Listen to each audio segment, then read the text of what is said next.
వచ్చే జన్మలో మీరు ఫీమేల్ గా పుడితే మీరు జస్ట్ అట్లా అనుకుందాం, నేను ఫీమేల్ గా పుడితే ఎస్ ఏ హీరోయిన్ గా పుట్టాలనుకుంటున్నారు?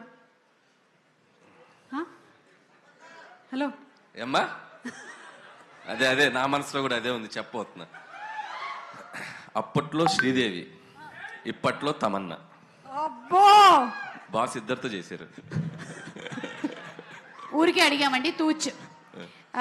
మన ప్రొడ్యూసర్ సాహో గారి కాంబినేషన్లో మెగాస్టార్ చిరంజీవి గారితో సినిమా రాబోతోంది. ఆల్రెడీ మీరు భగవత్ కేసరి అనేటువంటి సినిమా బాలకృష్ణ గారి కాంబినేషన్లో అందించేశారు. So what do you want to say about Saaho గారు? ఇప్పుడే బోర్డింగ్ పాస్ ఇచ్చారండి బాస్, ఇప్పుడే బోర్డింగ్ పాస్ ఇచ్చారు రీసెంట్గానే. So it's going to be అంటే ఒక మెమరబుల్ జర్నీ అవుతుందని నేను గట్టిగా నమ్ముతున్నాను. అండ్ చిరంజీవి గారు, నేను చాలా ఈవెంట్స్కి, మా సినిమా ఈవెంట్స్కి వెళ్ళినప్పుడల్లా ఈ మ్యాషప్ వేస్తుంటారు. కానీ ఈరోజు చిరంజీవి గారి పక్కన కూర్చొని ఆ మ్యాషప్ చూసినప్పుడు కొద్దిగా ప్రౌడ్గా ఫీల్ అయ్యా. ఓ ఇండస్ట్రీకి వచ్చి ఏదో పీకేశామరా బాబు బాగానే.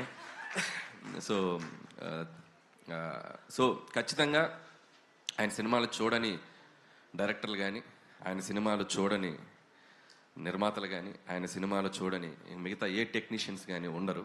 సో ఒక జనరేషన్ని శాసించిన ఒక గొప్ప స్టార్ ఆయన. సో ప్రతి డైరెక్టర్కి కూడా అవకాశం ఎప్పుడు వస్తుందా అని ఒక చిన్న ఇది ఉంటుంది, బట్ నాకు వచ్చింది.